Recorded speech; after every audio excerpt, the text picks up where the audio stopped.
Hello and welcome back to my channel. How are you all doing? Hope you're well. So I've got something really exciting today. We're making fermented babaganoush.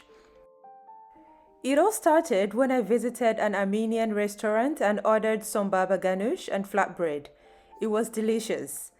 And as someone who loves fermenting everything possible, I thought about making fermented babaganoush, and here we are today. In case you're wondering what babaganoush is, it's a relish made with eggplant, that's roasted eggplant or aubergine, blended with tahini, which is sesame seed paste, olive oil, garlic, lemon juice, salt, and various seasonings.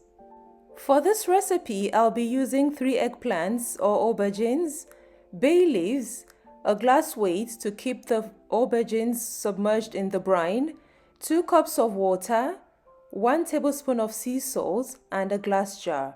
Here's an overview of everything I'll be using for this recipe. I'll begin by making the brine, which is the saltwater mixture, by adding a tablespoon of sea salt to 2 cups of water, stir, and set aside for everything to dissolve.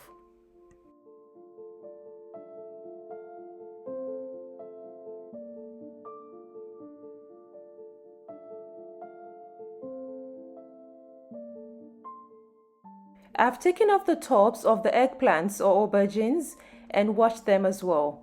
I'll begin slicing them into chunks.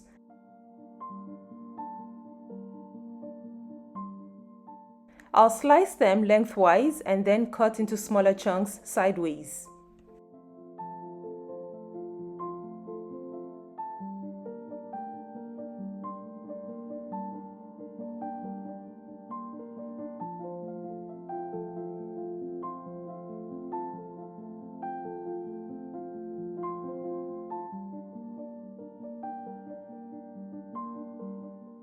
Now that I'm done slicing the eggplants or aubergines, this is what they look like.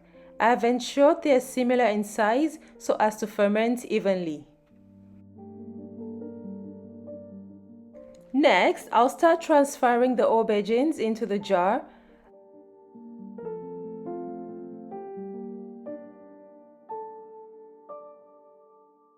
A few bay leaves,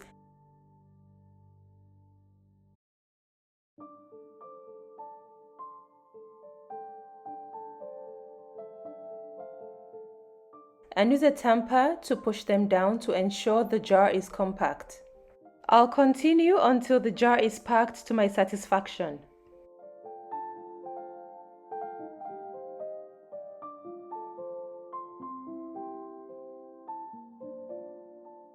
Next, I'll add the brine, ensuring that the eggplants are fully submerged in the brine.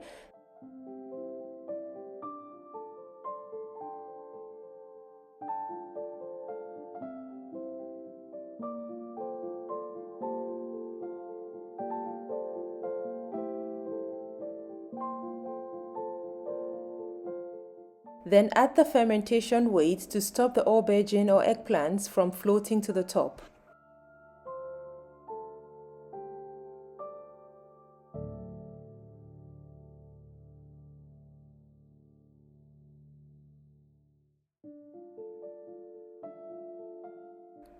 I'll seal the jar by clipping it shut and allow it to rest and ferment on the kitchen counter. I'll leave this to ferment for 2.5 weeks as I'll be blending them and need them to be soft. It's 2.5 weeks later, and here's our fermented aubergine or eggplant all ready to be transformed into babaganoush. I'll start by taking out the glass weight. Watch how everything floats to the top. This is why fermentation weights are necessary during lacto-fermentation. I'm not sure why the eggplant chunks seem stuck together. It must have been from them being compacted in the jar for so long. At this point, I was strongly contemplating if I should have taken the skin off before fermentation, as the skin felt tough and might affect the texture of the babaganoush. But the skin has also given it a nice purpley tinge, so that might be a good thing as well. Now that I've taken everything out of the jar, this is what they look like.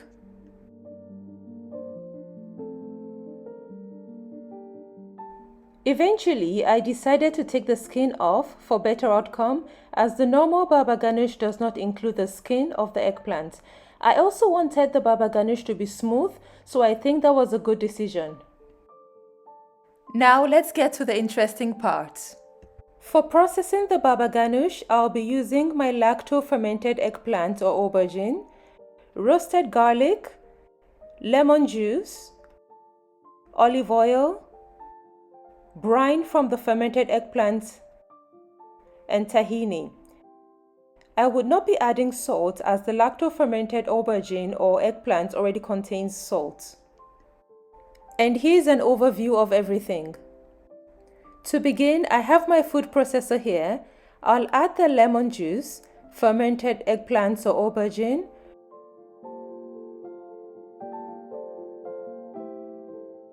roasted garlic, tahini,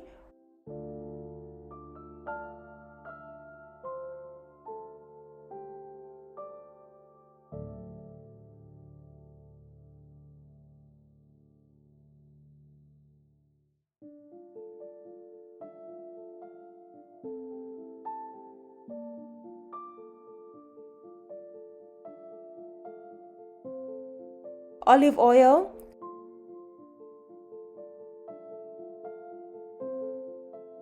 and a bit of the brine, as I do not want the baba ganoush to be runny. I'll fit the lid of the food processor and begin blending.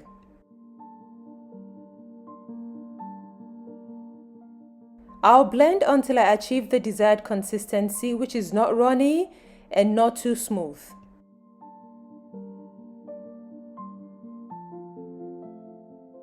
After a couple of minutes of processing, it looks like we're getting there.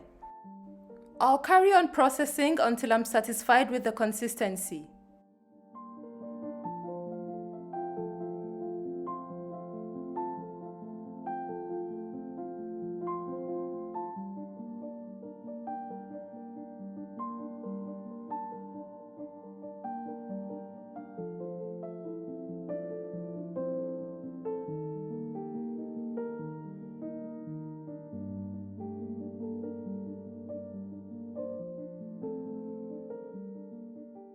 I'm super happy for this. I'll take out the blade first and get rid of the excess baba ganoush.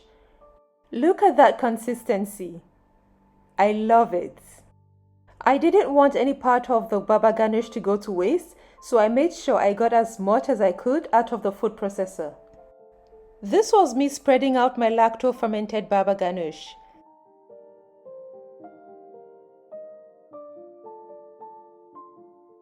Just look at that. And this was the final look. I added some olive oil to my lacto-fermented baba ganoush and garnished it with some pomegranates and chopped coriander. It was super delicious, smooth and fluffy. I had it with flat bread and it was absolutely delicious. If you've enjoyed watching this video, please give it a like. Please subscribe to my channel and please don't forget to click the notification bell icon so that you can get notified whenever I upload a new video. Feel free to leave your comments or questions in the comment section. Thank you for watching. See you next time. Bye.